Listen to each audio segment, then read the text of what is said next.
आप जब ये लिखते हैं कि घर की चौखट से स्कूल तक की दूरी उतनी ही है जितनी कि चूल्हे से चांद तक की दूरी, चांद तक पहुंचने के लिए रॉकेट की नहीं चौखट लांघने की जरूरत पड़ती है, तो आज के 21वीं सदी में आपको ऐसा लिखना क्यों जरूरी लगा? जिस गांव से मैं आता हूं या जिस परिवेश में मैं पला बढ़ा हूं, मैं वहां अब भी यही देखता हूं कि लड़कियां स्कूल जाने से पहले घर के सारे काम करके ही निकल रही हैं।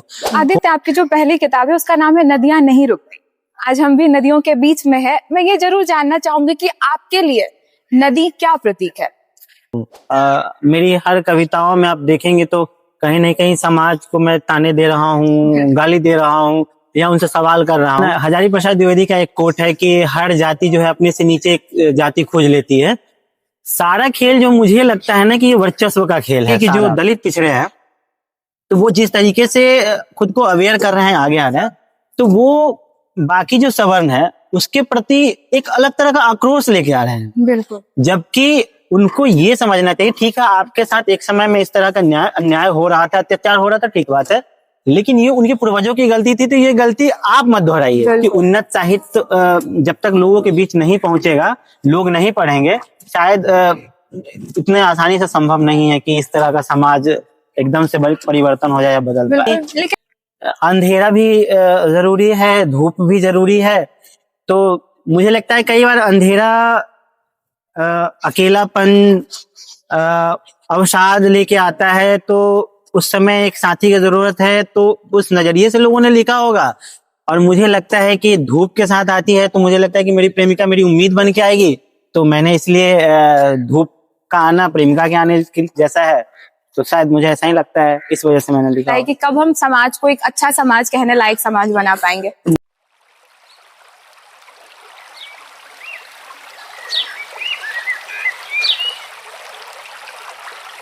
नमस्कार दोस्तों, आज हमारे साथ मौजूद हैं मुजफ्फरपुर के पानीपुर हवेली से एक ऐसे युवा कवि जिनकी कविता नदी की तरह बहती है, सवालों से, भावनाओं से और समाज की सच्चाइयों से। इनकी दो बहुत खास चर्चित किताबें नदियां नहीं रुकती और प्यारी शहर हिंदी साहित्य में युवाओं के बीच एक गहरी छाप छोड़ रहे हैं। आपका बहुत बहुत स्वागत है आदित्य जी। बहुत शुक्रिया मुस्कान आपका।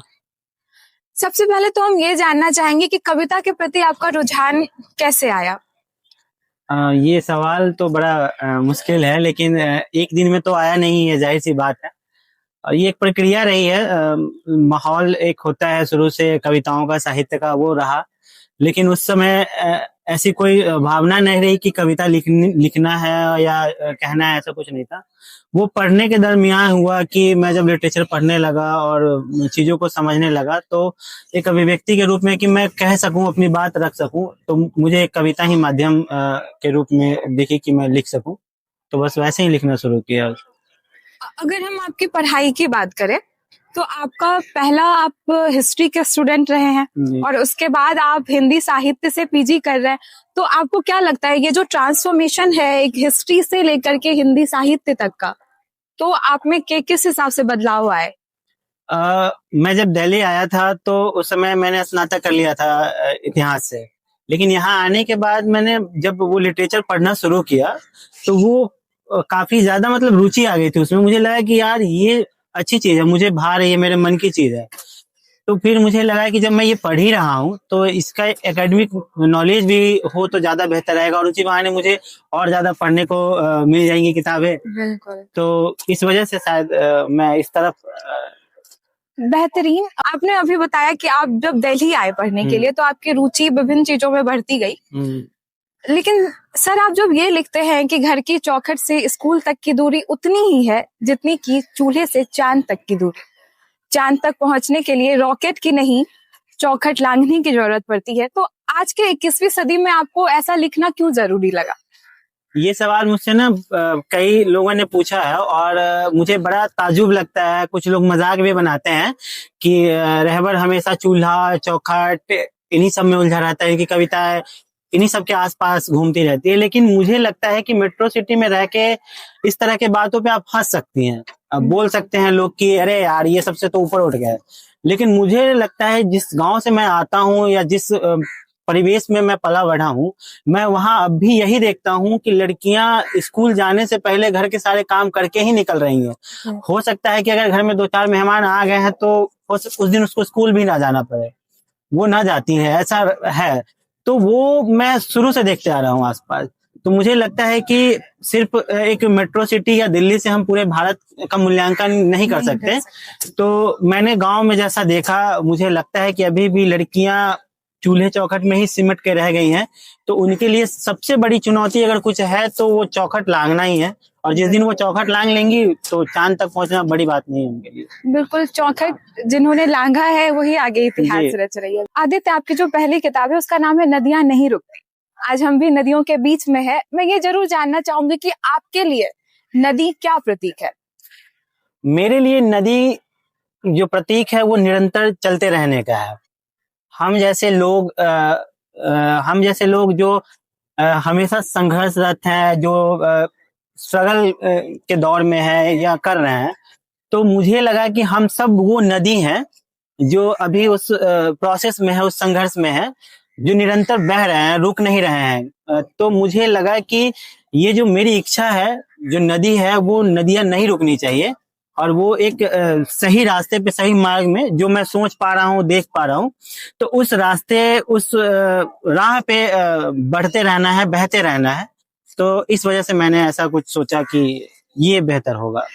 बिल्कुल सही कहा आपने। ऐसे ये जो आपकी नदियां नहीं रुकती है, ये खुद में बहुत गहरी कविताओं का एक समावेश लेके चलती है। तो जब मैंने आदित्य बहुत सारे लोगों का रिव्यू पढ़ा इसके प्रति, तो बहुत सारे लोग इसे साहसी और सामाजिक सत्य को जिस हिसाब से आपने पिरोया है इसमें, ऐसा कहते हैं, सामाजिक सरोकार से भरी हुई कहते हैं।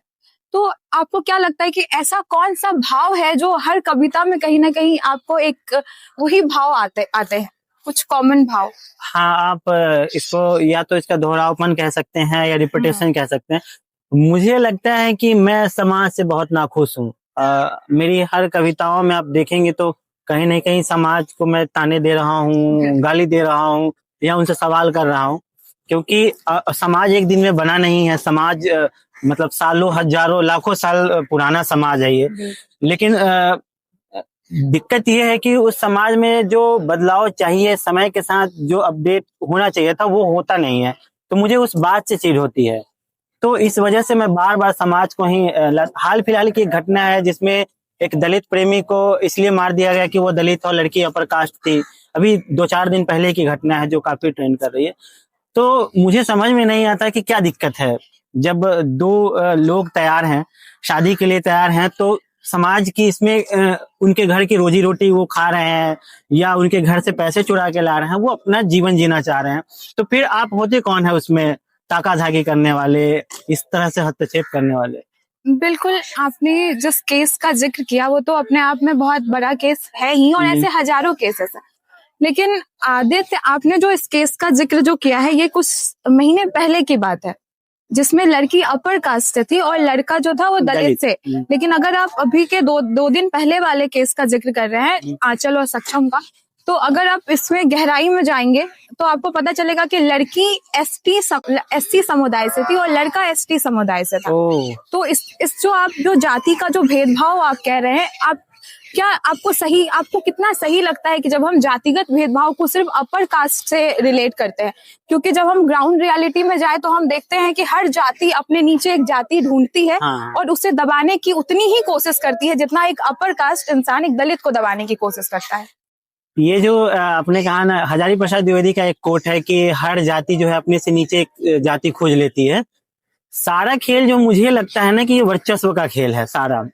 अभी बिहार चुनाव में मैं जब गांव में था, अपने चुनाव को देख रहा था, तो वहां यही चीज समझ में आई कि मैंने ऐसे ही पोस्ट भी लिखा था कि अभी जिस तरीके से सवर्ण ब्राह्मण में जो कथित ब्राह्मण है, जो भी जातियां हैं जिनको सवर्ण कहा जाता है कथित रूप से, जैसे ही उनका वर्चस्व खत्म होगा, उसके बाद फिर एक कोई नई जातियां आएंगी जो वो अपना वर्चस्व स्थापित करेंगे। फिर उसके बाद कोई आएगा, फिर वो, मतलब ये जो है ना, ये चलते रहेगा। ये परंपरा बन गई है, वर्चस्व की जो परंपरा है। आपने एक बात कही थी, अभी हम लोग 2 मिनट पहले की बात को दोहराएंगे। आप आपने कहा आप समाज से बहुत नाखुश हैं। तो और अभी के हमारा बात ऐसा हो रहा है कि हम देख पा रहे हैं कि ये जो वर्चस्व की कहानी है ये हमेशा अपने आप को दोहराती रहती है, भले किरदार बदल जाता है। तो आपको क्या लगता है कि कब हम समाज को एक अच्छा समाज, कहने लायक समाज बना पाएंगे? मुझे लगता है कि समाज में जिस तरीके से जो जातीय भेद बना हुआ है, लोगों का जो बंटवारा हो रखा है, इससे ऊपर उठना होगा। लेकिन इससे ऊपर उठना इतना आसान नहीं है, ये बहुत कठिन रहा है। क्योंकि मुझे लगता है कि मैं कई बार सोचता हूँ कि ये जाति भेद खत्म हो जाएगा तो चीजें सही हो जाएंगी। अम्बेडकर भी ऐसा ही सोचते हैं। लेकिन अभी जैसे कि ये थोड़ा प्रॉब्लमेटिक हो जाएगा, लेकिन मैं बोल रहा हूँ कि जैसे कि आप देखेंगे कि जो दलित पिछड़े हैं, तो वो जिस तरीके से खुद को अवेयर कर रहे हैं, आगे आ रहे हैं, तो वो बाकी जो सवर्ण है उसके प्रति एक अलग तरह का आक्रोश लेके आ रहे हैं। बिल्कुल। जबकि उनको ये समझना चाहिए, ठीक है आपके साथ एक समय में इस तरह का अन्याय हो रहा था, अत्याचार हो रहा था, ठीक बात है, लेकिन ये उनके पूर्वजों की गलती थी, तो ये गलती आप मत दोहराइए। अगर आप स्टेबल हो जा रहे हैं, आप अगर एक सक्षम बन पा रहे हैं, तो इसका ये मतलब नहीं कि चलो हम बदला ले लेंगे। आपको ये समझना चाहिए कि जिस पीड़ा से आप गुजर चुके हैं, उस पीड़ा को समूल रूप से खत्म करने का एक तरीका या उपाय ढूंढना होगा। और ये उपाय कैसे होगा? या तो आप खुद को इतना ज्यादा शिक्षित कर लेंगे, तब जाके शायद खत्म हो पाए। लेकिन ये शिक्षित होना ही अपने आप में इतना दुश्वार लगता है कि हमारे जो राजनीतिकरण है और राजनीतिक एजेंडा है, सारा जाति पे ही टिक गया हुआ है। लेकिन फिर भी मैं चाहूंगा कि ये खत्म हो, और कैसे होगा इसका मुझे एक उपाय लगता है कि उन्नत साहित्य जब तक लोगों के बीच नहीं पहुंचेगा, लोग नहीं पढ़ेंगे, शायद इतने आसानी से संभव नहीं है कि इस तरह का समाज एकदम से परिवर्तन हो जाए या बदल पाए। लेकिन संघर्ष हमारा जारी रहेगा। तो आदित्य, आपने नदियां नहीं रुकती के पेज नंबर 51 में लिखा है, दुनिया के सबसे असफल प्रेमी ही लिखते हैं सबसे खूबसूरत प्रेम पत्र। और आपकी जो दूसरी किताब है प्यारी शहर, वो पत्रों पे बेस्ड है। तो आप इस पे क्या कहना चाहेंगे? मैंने ऐसा मतलब सोचा नहीं था कि इस तरीके के सवाल भी होंगे या ऐसा संयोग बनेगा। नियति जिसको कहते हैं वही नियति है। शायद कह सकते हैं प्रेम सफल असफल मुझे नहीं लगता कि होता होगा। प्रेम होता है और वो या तो रह जाता है, मतलब उसका मूल्यांकन हम नहीं कर सकते। प्रेम का कोई कैसे मूल्यांकन कर सकता है कि मैं आपसे प्रेम करता था, कितना करता था, इसका क्या मूल्यांकन हो सकता है? प्रेम था तो था, बस यही होगा।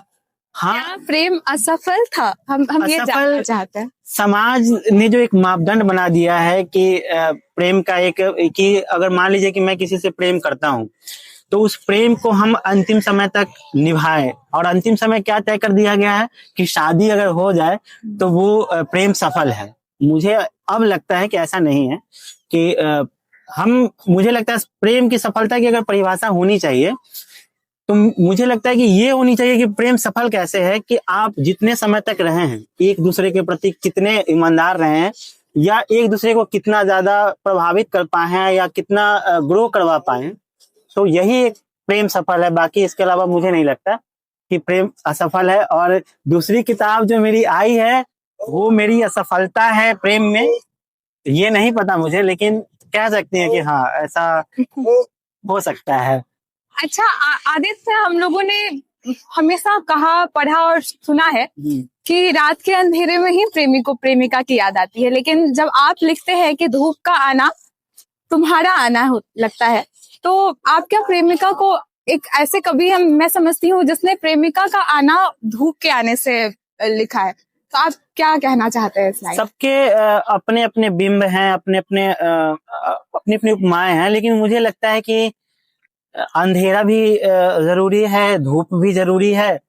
तो मुझे लगता है कई बार अंधेरा अकेलापन अवसाद लेके आता है, तो उस समय एक साथी की जरूरत है, तो उस नजरिए से लोगों ने लिखा होगा। और मुझे लगता है कि धूप के साथ आती है, तो मुझे लगता है कि मेरी प्रेमिका मेरी उम्मीद बन के आएगी, तो मैंने इसलिए धूप का आना प्रेमिका के आने जैसा है, तो शायद मुझे ऐसा ही लगता है, इस वजह से मैंने लिखा हो। आदित्य, आपको हम लोग एक युवा कवि के रूप में देखते हैं, और ऐसा नहीं है कि आपसे हम सिर्फ सामाजिक तानागिरी देखते हो या आप जिस तरह से समाज की सच्चाइयों को दिखाते हैं, आपने प्रेम पे भी बहुत सारी ऐसी कविताएं लिखी हैं जो हमें प्रेरणा देती है कि प्रेम कैसा होना चाहिए। तो एक युवा कवि के नाते जब आप देखते हैं कि आपकी कविताओं की पंक्तियां होर्डिंग्स और दीवारों पर लगी है, स्कूल पे लगी हुई है, तो आप इस चीज को कैसे देखते हैं? ये मुझे लगता है कि मैं जो बात जहाँ कहना चाह रहा हूँ या पहुंचाना चाह रहा हूँ वहां पहुंच गई है। मतलब कि जो आदमी होता नहीं कि कोई स्टूडेंट है जो अपने एग्जाम की तैयारी कर रहा हो, परीक्षा की तैयारी कर रहा हो और उसे लगता है कि उसका रिजल्ट आ गया और वो मन मुताबिक परिणाम पा गया हो, तो मेरे लिए भी वैसा ही था। हालांकि मैंने ऐसा सोचा नहीं था कि ऐसे भी हो सकता है कि अरे मेरी कविता किसी दीवार पे होगी या होर्डिंग पे होगी, लेकिन वो लिख जाना वहां पे जाके या होर्डिंग पे लग जाना, एक उम्मीद का और ज्यादा बढ़ जाना है, दायित्व का और ज्यादा बढ़ जाना। और मुझे लगता है कि वो मैंने सोचा नहीं था, उम्मीद से पड़ी थी वो चीजें। और ठीक है, मुझे लगता है कि अब उससे ज्यादा कई बार मुझे ख्याल आता है, आप हंसेंगे सुन के, मैं जिक्र कर ही देता हूँ कि मैं सोचता हूँ कि अमेरिका में गृह युद्ध छिड़ गया है। अमेरिका क्यों आया मुझे नहीं पता, लेकिन अमेरिका में गृह युद्ध छिड़ गया है और वहां पे लोग सड़कों पे उतर गए हैं, सारे एक्टिविस्ट, स्टूडेंट, सब लोग। और मेरी कविता का अंग्रेजी में अनुवाद करके वो होर्डिंग लगा के वो उस युद्ध राइट्स में, प्रोटेस्ट में लोग घूम रहे हैं। तो अब ऐसे ख्याल आने लगे क्योंकि होर्डिंग पे तो आ गया, तो इससे ज्यादा वही हो सकता है। तो ऐसा लगता है आपकी कविताएं ही ऐसी है कि ये भी जल्दी सच हो जाएगा। पता नहीं। आदित्य, अभी तक शुरुआत से लेकर अभी तक हम एक ही जिक्र कर रहे हैं, आप एक युवा कवि हैं। हाँ। लेकिन आपने एक लघु फिल्म भी लिखी है, ईदी, हाँ। जैसे अंतर्राष्ट्रीय फिल्म फेस्टिवल में चुना भी गया है जी। तो आप एक फिल्म लिखने से लेकर के कविता लिखने तक क्या अंतर महसूस होता है आपको? वो एक नजरिया है। जैसे कि जब आप कविताएं लिखते हैं तो वहां भी आप एक कल्पना को ही गढ़ते हैं, और फिल्म भी एक तरह की कल्पना ही है। मैं कोशिश करता हूँ फिल्म में कि समाज में जो घटनाएं घट रही हैं वो मेरी कविताओं में जैसे आती है, तो उसको दिखा पाऊँ, पर्दे पे दिखा पाऊँ। तो ईदी जब मैंने लिखा क्या था, मतलब हुआ क्या कि कविताएं लिखते लिखते अचानक से शाहिद से मेरी बात हुई, जो फिल्म को डायरेक्ट किया है, उसमें उन्होंने एक भी किया। तो उनका कहना था कि चलिए ना फिल्म करते हैं, कुछ शॉर्ट फिल्म बनाते हैं। उससे पहले हमने 1-2 फिल्म बनाई थी शॉर्ट फिल्म। तो उस समय कोविड का समय था और काफी सेकेंड वेव कोविड का, और बहुत गंदी स्थिति थी उस समय। तो मुझे लगा कि करना चाहिए इस पे काम। तो वही मैंने कविता न लिख के वो शॉर्ट फिल्म की स्क्रिप्ट लिख दी और वो पर्दे पे आ गई और उनको लोगों ने काफी पसंद किया और काफी रियलिस्टिक हो गई चीजें। हालांकि मैंने ज्यादा कुछ नहीं किया था। प्रेमचंद का जो हामिद था वो 2023-24 का हामिद बन गया था, और वो उस समय का जो उसका बचपना था वो मर के इस समय का बचपना आ गया हुआ था, और वो उतना ही संवेदनशील हो गया था समय से पहले। तो उसे पर्दे पे लाने की कोशिश थी और काफी हद तक वो सफल भी रही मेरे ख्याल से। बेहतरीन फिल्म थी वो, मैंने भी देखी है। शुक्रिया। आदित्य, जब आप कहते हैं कि आपकी जो कविताएं हैं आप एक समाज सुधारक के रूप में आप उसे देख पाते हैं, जब अभी आपने जब गृह युद्ध में, मैं खुद को समाज सुधारक के रूप में नहीं देख पाता हूँ। ये पाठक तय करते हैं या बताते हैं कि उनको ये कविताएं कहाँ तक पसंद आ रही हैं, वो किस नजरिए से देखते हैं। क्योंकि एक लेखक खुद से अपनी रचनाओं को कैसे तय कर सकता है कि वो क्या है नहीं। बिल्कुल बिल्कुल, लेखक के प्रशंसक ही कर सकते हैं। हाँ। तो आप भी बिहार से हैं और अभी के चुनाव में जो 10,000 वाला जो आपने देखा कि लोग अलग अलग तरह की टिप्पणियां कर रहे हैं, आप इस चीज को किस तरह से देखते हैं? क्योंकि हर पार्टी कोई ना कोई एक रकम तय कर ही रही है कि आप दे करके लुभाने के। नहीं, मैंने बिहार चुनाव को इस पर बहुत नजदीक से देखा है, और अगर मैं इस पर बात करूं तो लंबी बात होगी, लेकिन मैं संक्षिप्त में कुछ बताता हूं। 10,000 की तो बात हो ही रही है और खूब हो रही है, इस पे बहुत सारी चर्चाएं हो गई हैं, डिबेट हो गया है। ये 10,000 कुछ नहीं था, एक तरीके से वोट खरीदने का ही एक तरीका था, वो योजनाओं के माध्यम से हो या जैसे भी हो। क्योंकि जिसकी सरकार पहले रहती है वो इस मामले में ज्यादा मतलब मजबूत स्थिति में हमेशा रहती है सरकार। उससे पहले जो बिहार की राजनीति है ना, बिहार की राजनीति को आप देखेंगे तो बिहार में हर एक वोटर सब जाके पूछेंगे ना, चुनाव से 2 दिन, 10 दिन, 5 दिन पहले तक हर गांव में एजेंट बन गए हुए हैं, और सारे एजेंट ऐसे हैं जिनको ये तय करना है कि कौन कितना पैसा देगा। ठीक है, कौन, जो अगर मान लीजिए कि कोई 1 लाख दे रहा है एक एजेंट को, तो वो 1 लाख एजेंट लेने के बाद क्या करेगा, वो 50,000 अपने पास रखेगा, 50,000 में बांटेगा। लेकिन उस एजेंट के साथ ये भी समस्या है कि उनको ना हिसाब भी देना है कि आपने 1 लाख लिया तो कितने वोट दिलवाए। ठीक है, तो इस तरीके की मेंटालिटी गांव में हो गई हुई है, तो सब लोग एक दो दिन 3 दिन 4 दिन पहले पूछते हैं कि वो कितना मिलता है इमली, कितना रेट है इमली, 500 1000 2000 ऐसे करके। तो बिहार के लोगों की मेंटालिटी ही यही हो गई है कि उन्हें पैसे लेकर ही वोट देने हैं। 5 साल क्या होगा उससे मतलब नहीं है, भले ही चुनाव के कल होकर ट्रेन में धक्के खा के फिर वापस जाना है दिल्ली मुंबई मद्रास कमाने, लेकिन वही है। तो मुझे लगता है कि जो 10,000 था वो भी एक तरीके से वोट खरीदने का ही तरीका था और खूब अच्छे तरीके से वोट खरीदा गया और उसका ठीक ठाक प्रभाव पड़ा। ये नीतीश जी को भी पता था कि अप्रत्याशित रूप से उनको सीटें भी मिली हैं इसमें। आपकी बातें बिल्कुल सही है आदित्य, लेकिन अगर हम एक गंभीर रूप से इस चीज को देखें तो क्या इस तरह से क्या देख पाना, पता नहीं सही है या नहीं, बट मैं जिस नजरिए से देख रही हूँ, मैं आपसे क्या जिन महिलाओं को 10,000 रुपए मिले हैं, जिन परिवारों को 10,000 मिले हैं, जो उनके लिए एक बहुत बड़ी रकम है, क्या अभी के टाइम वो लोग तैयार हैं उस चैलेंज को फेस करने के लिए कि मैं दिन का 50 रुपए या 100 रुपए कमा कर रहूं लेकिन मैं बदलाव देखूं? आप उनके लिए 10,000 रुपए बहुत बड़ी रकम जिस हिसाब से आ रही है, तो आप इस चीज को, ये जो ट्रांजिशन, ये जो गैप है, हम इस चीज को अगर नजरअंदाज करके ये कह दे कि वोट खरीदा गया सिर्फ, तो कितना हद तक ये सही है और कितने हद तक सही नहीं है? वोट खरीद के जो हमने एक मेंटालिटी बना दी है, ये तो मतलब आप समझिए कि अगले 5-10 साल तक और हमने उनके दिमाग को और शिथिल कर दिया है, क्योंकि उनका अगले 5 साल में फिर यही दिमाग होगा कि हो सकता है कि इस बार 20,000 मिलेगा। वो 5 साल अब नहीं देखेंगे कि 5 साल में क्या हो रहा है नहीं हो रहा है, वो वहीं पे जाके अब केंद्रित हो गई हैं। और वो ये आप जो कह रहे हैं कि वो सक्षम हो पाए या दिन का 50 रुपये ही कमा ले लेकिन वो 10,000 लेके वोट ना करे, अपने बलबूते वोट दे अपनी बुद्धि से, ये संभव ही नहीं है। अब ऐसा इसलिए संभव नहीं है क्योंकि उन्होंने अपना एक कंफर्ट जोन बना लिया है। अगर ऐसा होता तो वो देख रही है कि बिहार में बाढ़ की स्थिति आज भी वही है जो आज से 20 साल 30 साल पहले थी, कुछ बदला नहीं है, लेकिन फिर भी लोगों ने वोट क्या दिया, 10,000 लेके ही वोट किया। 10,000 में क्या लगता है कि बिहार की बाढ़ की स्थिति सही हो जाती? नहीं होगी। आप देखेंगे कि बिहार में प्रवासी दिन रात, मतलब मुझे लगता है हजारों लाखों में लोग हर दिन मुंबई और दिल्ली जा रहे हैं, तो क्या लगता है कि वो 10,000 में वो प्रवासी की जो समस्या है वो खत्म हो जाएगी? नहीं होगी। लेकिन फिर भी लोगों ने वोट किया, फिर भी लोगों ने 10,000 लेके वोट दिया। तो ये जो मेंटालिटी है वो अचानक से सही नहीं होगी। इसका एक ही तरीका है कि जो नए यूथ है, नए लोग हैं जो पढ़ रहे हैं, जो हाई एजुकेशन में है, तो वो इन चीजों को समझेंगे, लोगों तक ले जाएंगे, तब संभव है। लेकिन अब उसमें भी एक समस्या ये है कि लोग, हमने सरकारी नौकरी वाला जो एक चरस है वो बोया है क्योंकि उसके अलावा कोई विकल्प भी नहीं है उनके पास।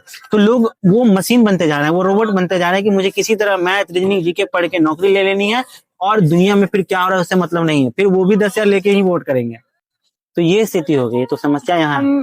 बेसिकली आज के युवाओं से ही हम ये उम्मीद कर सकते हैं कि आप इस चीज को मत दोहराओ।